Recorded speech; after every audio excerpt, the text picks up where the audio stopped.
Apocalipse, capítulo 3, versículo 14 em diante. Todo mundo achou? Amém? Amém. Vamos ler a palavra do Senhor, que diz assim: Escreva esta carta ao anjo da igreja em Laodiceia. Esta é a mensagem daquele que é o Amém, a testemunha fiel e verdadeira, a origem da criação de Deus. Sei de tudo que você faz. Você não é frio nem quente. Desejaria que você fosse um ou outro, mas porque é como água morna, nem quente nem fria, eu o vomitarei da minha boca. Você diz: sou rico e próspero, não preciso de coisa alguma, e não percebe que é infeliz, miserável, pobre, cego e está nu. Eu o aconselho a comprar de mim ouro purificado pelo fogo, e então será rico. Compre também roupas brancas, para que não se envergonhe de sua nudez, e colírio para aplicar nos olhos, a fim de enxergar. Eu corrijo e disciplino aqueles que amam. Por isso, seja zeloso e arrependa-se. Preste atenção, estou à porta e bato. Se você ouvir minha voz e abrir a porta, entrarei e juntos faremos uma refeição como amigos. O vitorioso se sentará comigo em meu trono, assim como eu fui vitorioso e me sentei com meu Pai em seu trono. Quem tem ouvidos para ouvir, ouça o que o Espírito diz às igrejas. Amém? Amém. Se assente, por favor, enquanto nós também oramos mais uma vez. Senhor, nós te damos graças, meu Deus, por tua bondade e misericórdia. Obrigado, meu Deus, por estar conosco neste lugar. Que a tua palavra encha os nossos corações, meu Deus, que nós sejamos transformados pelo poder do teu Espírito, que nos conduz e nos guia a toda a verdade. É isso que nós oramos e te agradecemos por tudo. Amém. E graças a Deus. Amém, irmãos? Amém. O título da nossa mensagem hoje é: Não seja autossuficiente. Não seja autossuficiente. Autossuficiência é uma palavra chique para dizer orgulho. Em outras palavras, não seja orgulhoso. Assim como a igreja de Laodiceia era orgulhosa. A igreja de Laodiceia era uma igreja autossuficiente. E por causa disso, foi muito repreendida pelo Senhor. A igreja de Laodiceia, para você que está vindo hoje, a gente está numa série que se chama Apocalipse, Adoração e a Igreja. Nós estamos estudando o livro de Apocalipse e nós estamos caminhando aos poucos por cada parte de Apocalipse. E existe uma parte específica em Apocalipse que são as 7 cartas para as 7 igrejas de Jesus. E nós temos aprendido aqui que as 7 igrejas representam todas as igrejas em todo o tempo. O livro de Apocalipse é um livro diferente de toda a Bíblia. Ele tem significados e simbolismos por trás do que ele fala. E o número 7, alguns às vezes nem precisam estudar muito a Bíblia, já sabe disso, que o número 7 as pessoas lembram ao quê? A perfeição, né? Só que nós aprendemos aqui que é mais do que perfeição, é plenitude, né? Quando aparece o número 7 na Bíblia, muito provavelmente estará indicando um número pleno, cheio, perfeito, ou seja, não falta e nem tem a mais, é perfeito, pleno. Então, quando Jesus ele escreve para as suas 7 igrejas, ele está escrevendo de outra forma para todas as igrejas em todo o tempo. Então, Jesus está escrevendo para nós hoje, a Igreja Bíblica da Família. Jesus está escrevendo para todas as igrejas em todo o tempo. E por isso, irmãos, a mensagem que nós estamos lendo aqui tem muito a ver com as igrejas hoje, e nós precisamos dar atenção a isso. Amém? Quando nós começamos a estudar a partir da igreja de Éfeso, nós fomos passando por cada uma das igrejas, nós começamos a ver que em todas as cartas Jesus tinha algo ou a repreender ou a encorajar nas suas igrejas. Jesus ou repreendia e chamava a atenção da igreja que estava em pecado, ou ele elogiava e encorajava quando a igreja estava no caminho certo. Laodiceia é uma igreja que não tem nada a ser encorajado. Laodiceia não tem nada a ser elogiado. Muito pelo contrário, Jesus apenas repreende essa igreja. Pense, imagine o Senhor Jesus virar para você e não ter nada do que elogiar, só trazer repreensão. Assim foi com a igreja de Laodiceia, uma igreja que só recebeu repreensão de Jesus. E nós vamos entender o porquê aqui, né? Já deixei bem claro, uma igreja que era autossuficiente, orgulhosa. Jesus classifica aqui Laodiceia de diferentes maneiras, e nós vamos entender cada detalhe dessa carta a partir de agora.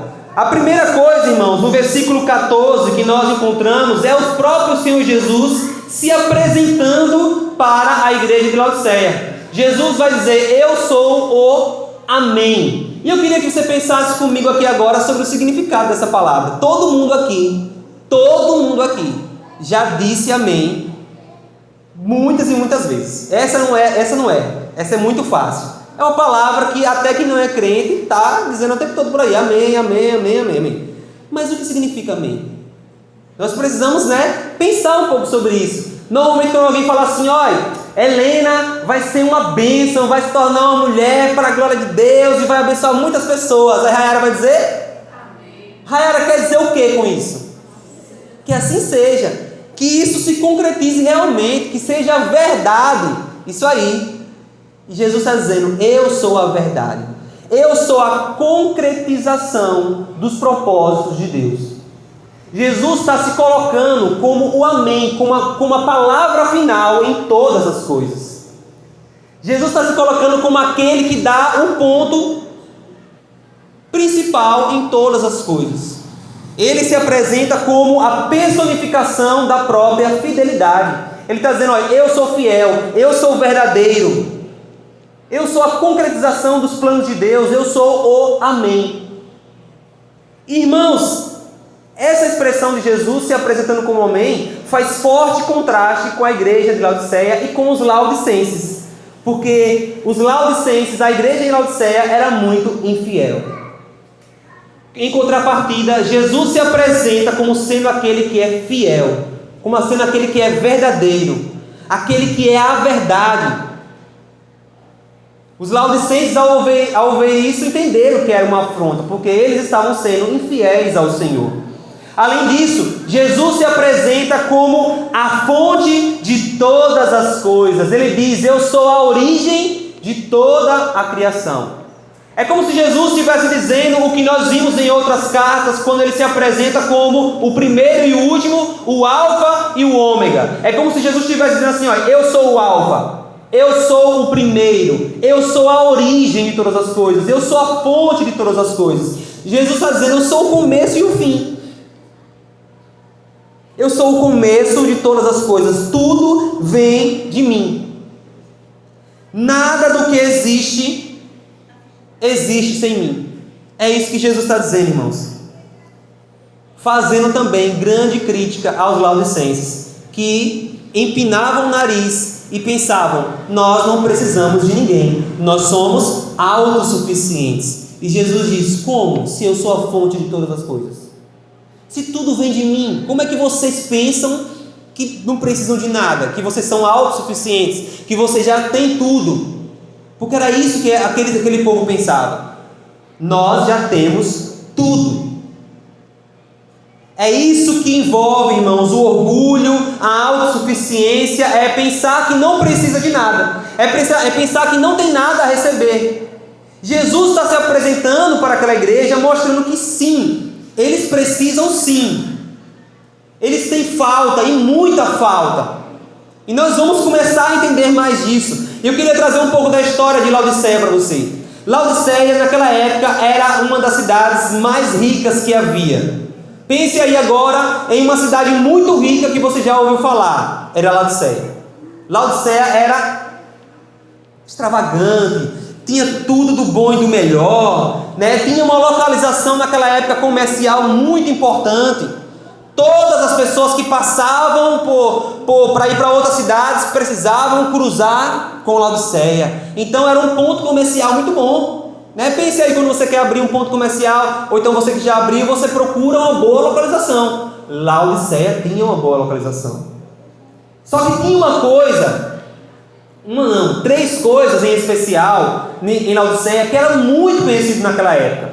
Três coisas fundamentais. Além de ser um ótimo local comercial, Laodiceia era um centro bancário. Estava cheio de banco naquela época, na cidade de Laodiceia. Era um local onde o dinheiro girava com força. As riquezas passavam por Laodiceia. Além disso, eles tinham uma escola de medicina naquele local. Eles produziam medicamentos. Eles eram inteligentes. Eles produziam medicamentos e eram conhecidos por muitos lugares. Veja como a moral de Laodiceia está cada vez mais se elevando. E além disso, Laodiceia era conhecida como uma produtora têxtil. Fazia muita roupa, muito tecido de lã. Laodiceia então tinha muito dinheiro, porque era um centro bancário. Tinha muita medicina, porque tinha a escola de medicina lá. E ainda produzia muitos tecidos, era uma indústria têxtil forte. Essas eram as características de Laodiceia. E um fator que chama muita atenção na história de Laodiceia, para você entender, irmãos, isso aqui é tudo para você entender um pouco mais da mensagem. Um fator que chama muita atenção é que anos antes dessa carta ser escrita, Laodiceia havia sido destruída por um terremoto. Totalmente destruída, se acabou. Houve um forte terremoto naquela época, na região de Laodiceia, e ela foi totalmente destruída. Nós sabemos que quem governava toda aquela região era o Império Romano naquela época, e o Império Romano quis reconstruir a cidade. Só que eles, como muito autossuficientes, disseram o quê? Não precisamos de vocês, Império Romano. Nós, por nossa própria conta, vamos reconstruir a cidade. E eles reconstruíram, irmãos. E de maneira gloriosa. Eles disseram, não precisamos, e vamos meter a cara e vamos fazer. E fizeram. Olha que determinação. Olha, está parecendo com algo que a gente ouve hoje em dia. Era uma igreja, era um povo, né? Os laodicenses eram um povo que pensavam, não, o que a gente quer, a gente consegue pela força do nosso esforço, pela força do nosso braço. Nada nos falta e o que a gente precisa, a gente vai atrás e a gente consegue. Esse era o espírito de Laodiceia. Esse era o pensamento de Laodiceia, dos laodicenses, irmãos.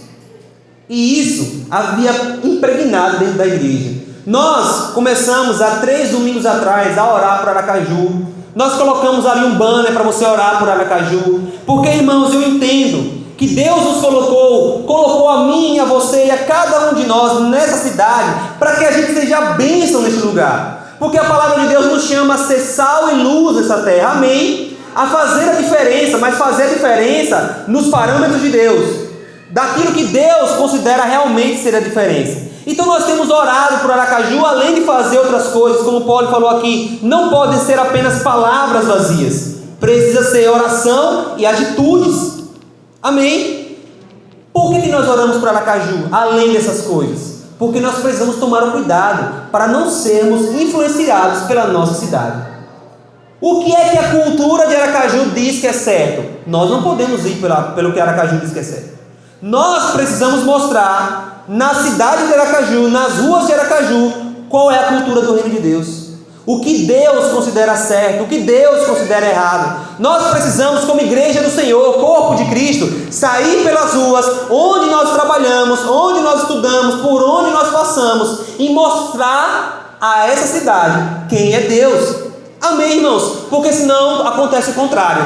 De influenciador, nós passamos a ser influenciados. E foi isso que aconteceu com a igreja em Laodiceia. Eles foram influenciados pela cultura da cidade. A ironia de Laodiceia, a ironia da história de Laodiceia vem agora. Porque Laodiceia precisava de remédio, tinha. Precisava de dinheiro, tinha. Precisava de roupa, tinha. Precisava de ajuda, não, porque eles mesmos conseguiam. Eles tinham tudo. Eles se achavam, como eu falei, autossuficientes. Mas eles não tinham uma das coisas primordiais para nós vivermos, que é a água. Laodiceia não tinha água. Água. Que nós temos hoje, que nem vida dessa. Pastor, mas naquela época não tinha encanamento. Tinha. Não como hoje, mas tinha, viu? Eles não tinham água potável, água boa para beber. Essa é a ironia daquele que pensa que não precisa de nada, irmãos. Por isso o título dessa mensagem é: não pense, né? Não seja orgulhoso, não seja autossuficiente, não pense dessa maneira. Porque nas coisas mínimas que você pensa assim: eu tenho tudo. Irmãos, quantas vezes você se depara com pessoas que fazem você pensar assim: ó, já agradeceu hoje pelo ar que você respira? Já agradeceu hoje pelo oxigênio que nós temos para respirar? Já agradeceu hoje pela saúde, por seu coração estar batendo? Pastor, mas são coisas tão mínimas, mas são essenciais. E nós devemos ser gratos também por essas coisas, porque se temos, não vem de nós. O oxigênio não somos nós que produzimos.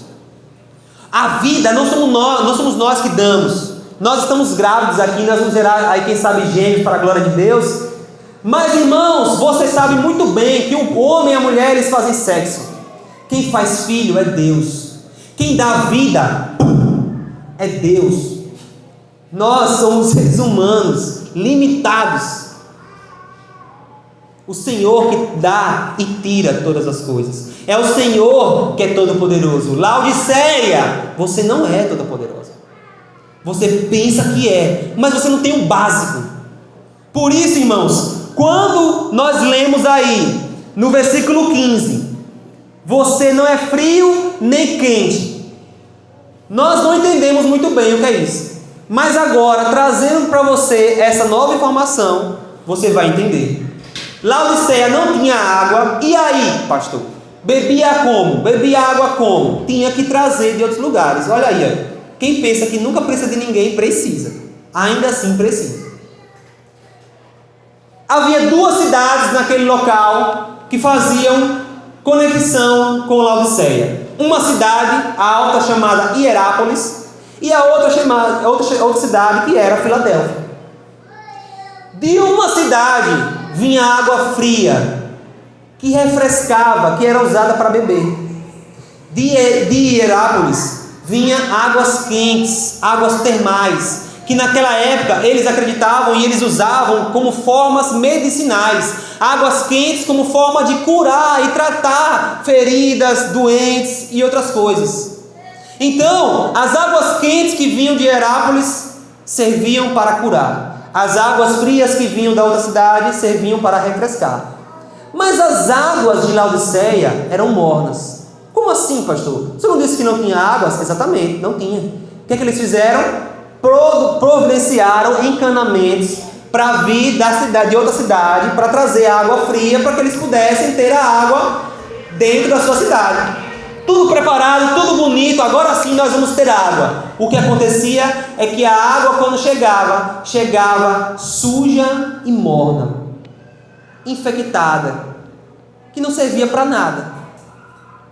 Não podia nem beber e nem usar como forma medicinal. Essa era a água de Laodiceia. Jesus pega o exemplo da cidade e vira para a igreja dizendo: vocês são como a água dessa cidade, não servem para nada. Estou a ponto de vomitar vocês. São palavras de Jesus, irmãos. Eu apenas estou falando mais vagarosamente e explicando para vocês. Uma igreja que não oferece cura para os feridos, que não oferece descanso para os cansados, está fazendo o quê? Mas a igreja de Laodiceia tinha muitas preocupações.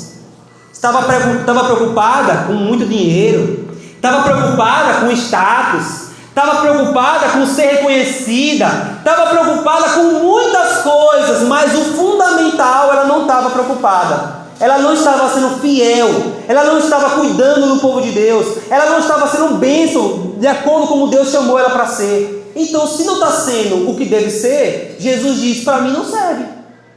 Como é que vocês se entregam a mim, eu abençoo vocês e vocês negam ao próximo aquilo que eu estou derramando sobre a sua vida? Em outras palavras, é isso que Jesus está dizendo. Vocês estão sendo inúteis. Vocês estão sendo uma igreja morta, uma igreja infrutífera, uma igreja que não vai a lugar algum. Um povo morno. Nós aprendemos por aí que a mornidão tem a ver com aquelas pessoas que estão um pé na igreja e outro no mundo, né? Aí, olha, você está morno, viu? Não fique não, mas não tem nada a ver. Irmãos, vamos pensar aqui. Você acha que Jesus ia dizer bem assim, olha, quem dera você fosse quente ou frio? Hã? Você acha mesmo que Jesus quer que alguém seja frio no sentido dessa interpretação? Porque frio significa alguém que está perdido, alguém que está sem o Senhor. Jesus está dizendo, quem dera você fosse quente ou frio. Então tem que haver outro significado. E o significado é esse. Quem dera você servisse para curar. Quem dera você servisse para trazer descanso, refrescar. Você não serve nem para um nem para outro. Mas você pensa que está podendo. Porque você diz bem assim, ó, Jesus está dizendo, no versículo 17, você pensa que é uma igreja muito top. Porque você está dizendo assim, olha, sou rico e próspero, não preciso de coisa alguma. E Jesus diz, você não percebe na verdade que é infeliz, miserável, pobre, cega e que está nu. Que palavras duras o Senhor Jesus vira para essa igreja, irmãos. Mas são palavras duras, muitas vezes, que vão fazer a gente acordar e a gente despertar do caminho de perdição. O final dessa carta que nós lemos aqui, no versículo 19, Jesus diz porque está usando palavras duras. Jesus diz o porquê de tamanha firmeza em suas palavras, porque Ele ama a sua igreja, Ele ama esse povo que está agindo dessa maneira. Ele ama mesmo aqueles que não estão fazendo nada. E está dizendo, olha, eu estou corrigindo vocês e disciplinando vocês. Arrependam-se. Ainda há tempo, arrependam-se. As palavras de Jesus, o chamado de Jesus para todas as igrejas sempre foi assim, irmãos. Quando havia algo de errado, Jesus disse, arrependa-se hoje, arrependa-se agora, ainda há tempo. O chamado de Jesus para as suas igrejas é porque Jesus quer que todas as suas igrejas sejam fiéis a Ele, irmãos. Nós precisamos começar a realmente considerar as palavras de Jesus como sérias e como se talvez fosse para nós. Você deve pensar realmente nesse instante que você está aí me ouvindo, será que eu estou cumprindo o chamado de Deus para a minha vida? Será que eu estou sendo bênção e o Senhor me chamou para ser bênção? Tenha certeza disso. Mas será que eu estou sendo produtivo? Será que eu estou sendo frutífero? Será que eu estou servindo para alguma coisa no reino de Deus? Ou será que eu estou com os braços cruzados apenas reclamando de tudo? Ou será que eu estou sentado sem fazer nada, só reclamando? Ah, mas não tem isso. Ah, mas o pastor Rio é aquilo. Ah, mas a pastora Su é aquilo lá. Ah, mas a igreja bíblica da família é aquilo outro. E aí Paulo marca o evangelismo e a pessoa não vai. Yuri marca o óleo e limpeza na igreja e a pessoa não vem. A gente marca a escola bíblica aqui e a pessoa não vem estudar. Marca a visita nos lares, a pessoa não vai. Pede ajuda de alimento para assistência social e a pessoa não ajuda.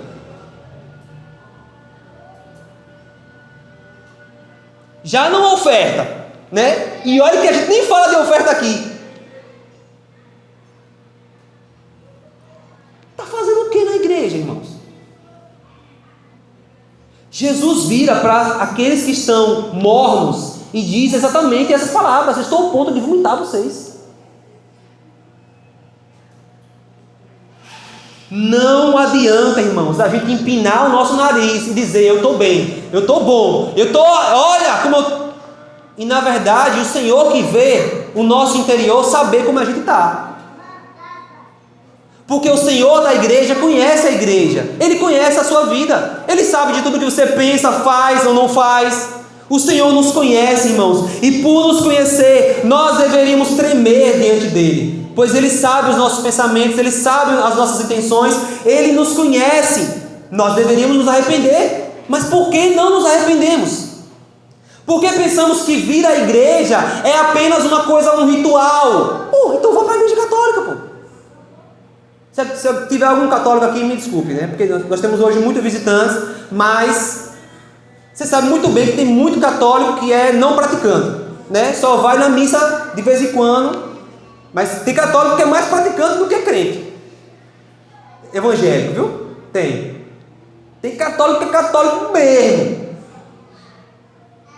Então nós precisamos começar a reavaliar, irmãos, o porquê que nós estamos vindo na igreja, qual é a nossa participação no reino de Deus, porque o Senhor nos chamou para sermos bênção, mas por pensarmos que já somos melhores do que realmente somos, a gente tem uma compreensão de nós muito equivocada muitas vezes, irmãos. Versículo 18, Jesus diz assim, olha: eu aconselho vocês a comprar de mim ouro purificado pelo fogo, e então será rico. Aquela cidade era famosa pelo quê? Ser um centro bancário, tinha muito dinheiro. A igreja de Laodiceia tinha muito dinheiro. Jesus disse: vocês são pobres, comprem ouro de mim. Jesus não está falando de ouro de verdade, irmãos. Jesus está falando de riqueza verdadeira. É diferente. Jesus está dizendo: vocês estão procurando as riquezas da terra e estão perecendo com elas. Eu estou chamando vocês a comprar de mim ouro purificado pelo fogo, verdadeira riqueza. Busquem em mim, que sou a fonte de todas as coisas. Jesus está chamando a sua igreja na chincha, dizendo assim: desperta, acorda, você está cega. Você pensa que tem, mas não tem. Você está pobre. E cega é outra coisa que Jesus vai dizer nessa igreja. Eu digo para vocês: comprem colírio. No final do versículo 18: comprem colírio de mim para aplicar nos olhos, a fim de vocês poderem enxergar. Lembra que essa cidade era famosa pela sua medicina? Era famosa pela produção de medicamentos, e tinha um medicamento que bombava em Laodiceia. Você não sabe qual é? Colírio. Jesus, ironicamente, Jesus é muito irônico, irmãos.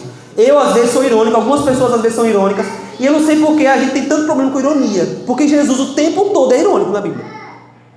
O tempo todo. Compre de mim colírio. Jesus está dizendo: vocês vendem o melhor colírio, conhecido por todo lugar. Não serve para nada, porque vocês estão cegos. Compre de mim realmente o que vai abrir os seus olhos. Compre de mim realmente o colírio que vai fazer, assim como Paulo pôde ver o Senhor no caminho para Damasco. Nós, irmãos, como igreja do Senhor, muitas vezes estamos na igreja, mas estamos cegos.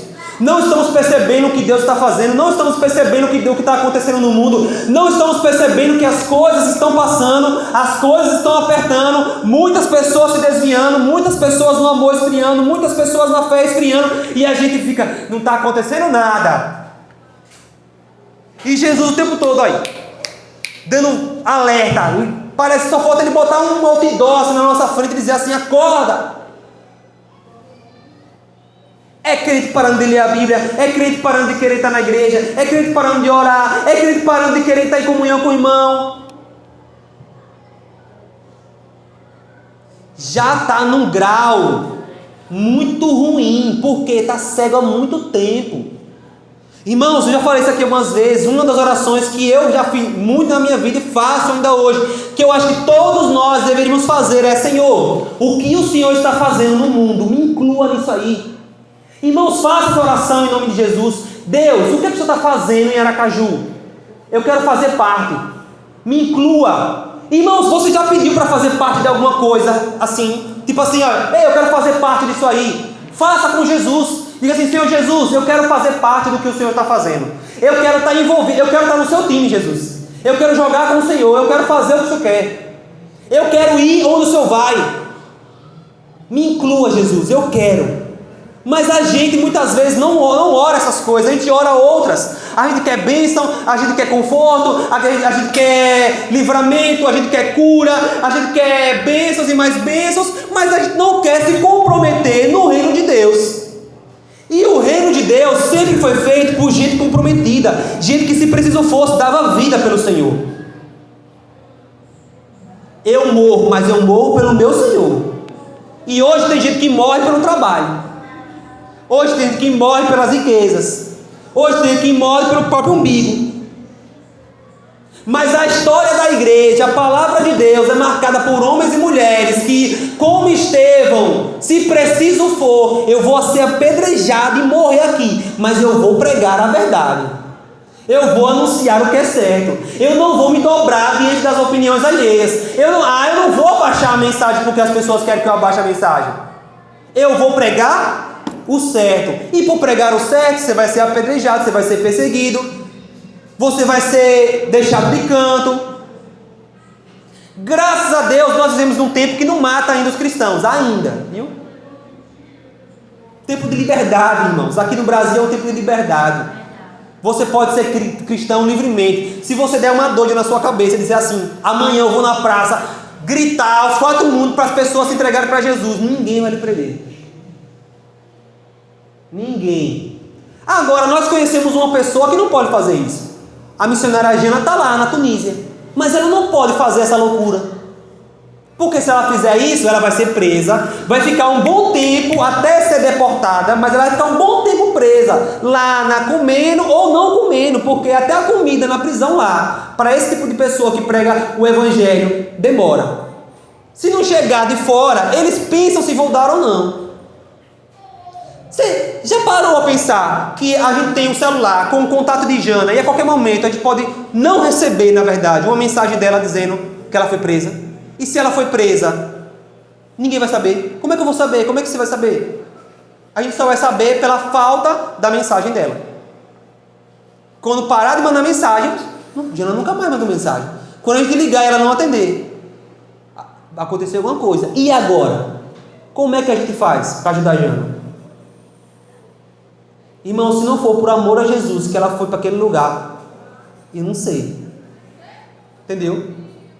Largar tudo para ir para lá, para pregar o evangelho. E nós aqui, muitas vezes não queremos pregar. Poliana, Deus deu criatividade para ela, para fazer os evangelismos de maneira criativa. Você que tem dificuldade de falar de Jesus, venha que você vai falar de outra maneira. É criatividade, você não vai precisar falar com as pessoas. Não, às vezes vai entregar uma coisinha e tal. O último evangelismo que teve foi no posto de gasolina, a gente estava dando água. Água! Um copinho de água, a pessoa parava para abastecer e te dava uma água e um folhetinho. Essa água vai matar a sua sede agora, mas a água verdadeira, quem tem é Jesus, que vai saciar você para toda a vida. Então a pessoa bebia a água e levava um papelzinho e Jesus realmente é a fonte que sacia a minha alma, a minha vida. Nós precisamos, irmãos, tomar cuidado para não nos tornarmos mornos. Pessoas que estão cruzando o braço, esperando o tempo passar para ver, uma hora Deus vai dizer o que é que Ele quer de mim. Meu irmão, comece hoje a fazer, comece hoje a se envolver, comece hoje a participar da igreja do Senhor, do reino de Deus, comece a se envolver, a glorificar ao Senhor, não somente com as palavras, mas com as atitudes. Vamos começar realmente a viver para a glória de Deus. Aí, glória a Deus, tem que ser assim, animado. A gente tem que viver para a glória de Deus. Às vezes parece que os crentes é tudo assim,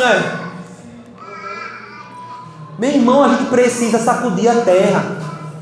Quem vai impactar Aracaju não são os mormons, não são os testemunhas de Jeová, não são os espíritas, é a gente, é o povo da cruz, é o povo de Cristo, é o povo que foi salvo de verdade, é o povo que tem a mensagem que liberta, é a gente.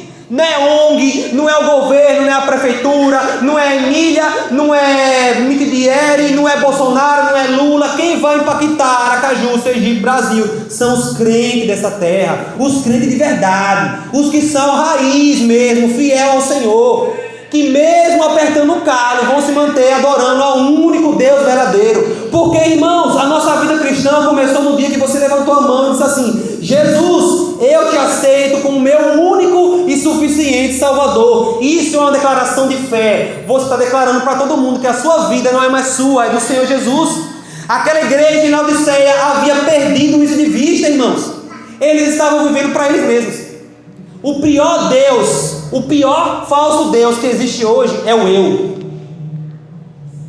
Eu quero, eu vou, eu faço. Se não for, se eu não, é tudo eu.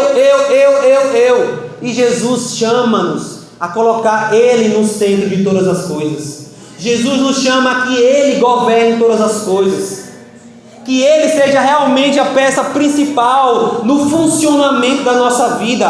A igreja de Laodiceia tirou Jesus do jogo. Disse Jesus, deixa que a gente faz. Porque a gente consegue, Jesus. A gente tem o nosso método. A gente tem o nosso jeito.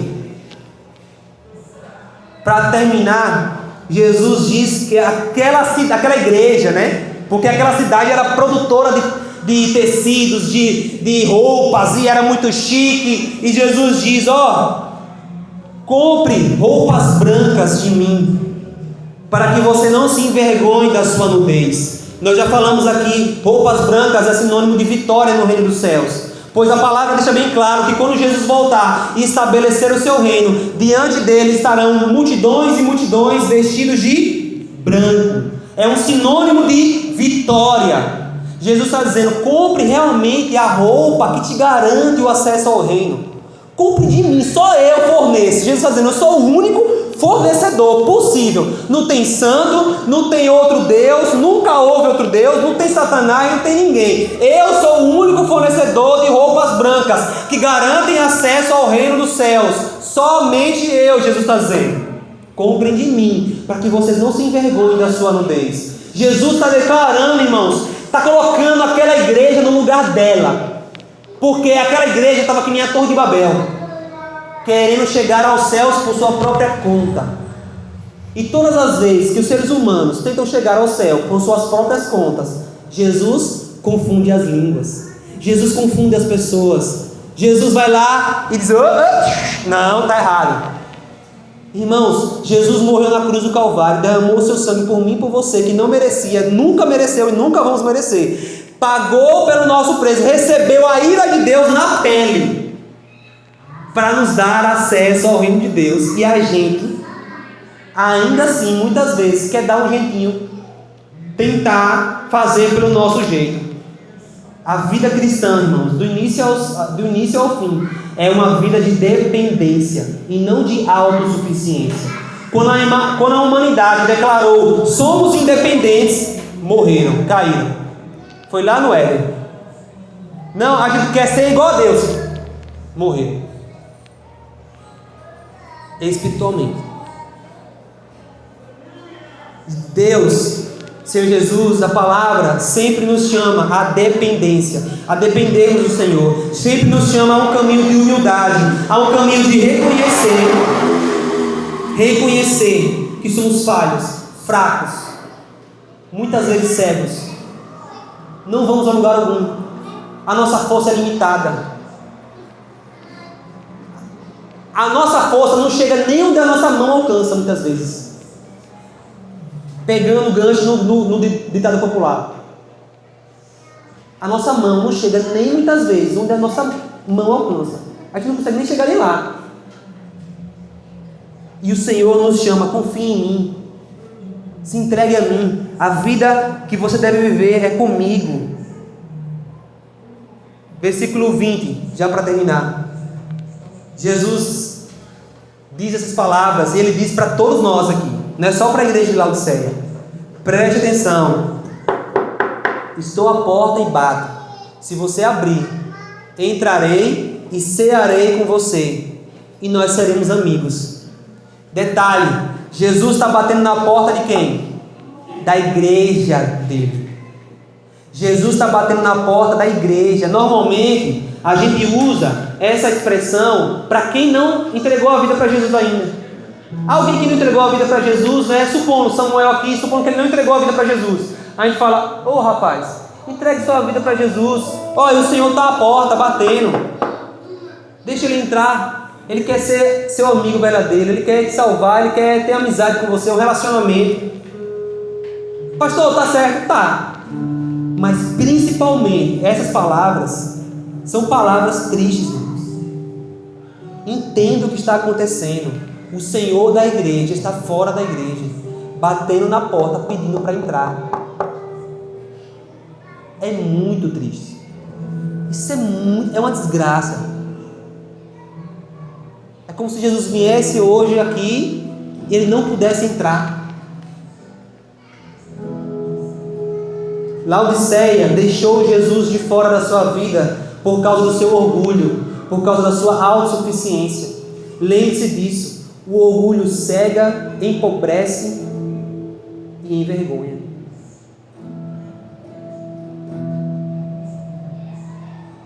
O orgulho cega, empobrece e envergonha.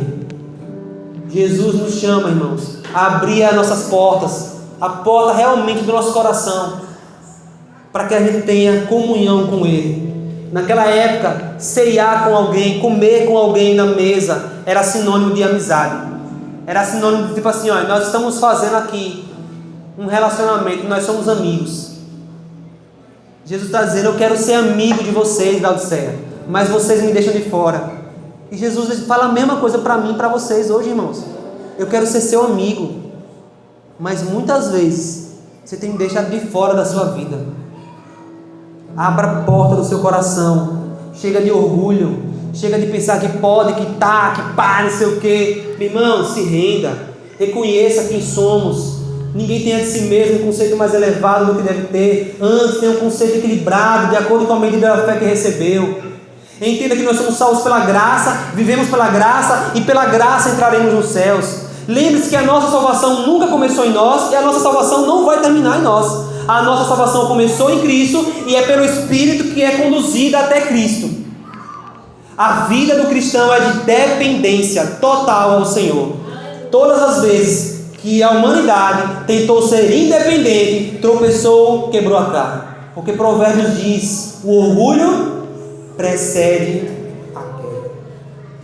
Não seja orgulhoso, irmãos. Eu já fui muito orgulhoso. Ah, pastor, agora você é humilde. Ainda sou orgulhoso, irmãos. Muitas vezes me pego sendo muito orgulhoso. E esse é o perigo da nossa alma. Esse é o perigo, que a gente muitas vezes não tem conhecimento. Que nós somos perigosos. Às vezes você olha para você e tem um bom conceito de você. Como é que você olha para você no seu espelho, irmãos? Você olha assim, estou bem. A primeira bem-aventurança de Jesus é: bem-aventurados os pobres de espírito, pois deles é o reino dos céus. Bem-aventurados aqueles que reconhecem que não conseguem sozinhos. Bem-aventurados são esses, pois deles é o reino dos céus. Se você está aqui hoje me ouvindo e você reconhece que não consegue viver sem Jesus, entregue hoje a sua vida para Ele, enquanto há tempo. Viver com Jesus não é viver uma vida de religião, é viver. Sabe aquela frase de para-choque de caminhão, que diz assim, né? Não sei o que, existe. Agora esqueci da frase, que é: viver é diferente de existir. Viver é diferente de estar vivo. Frase de fundo de caminhão. Coloca na cabeça, irmãos.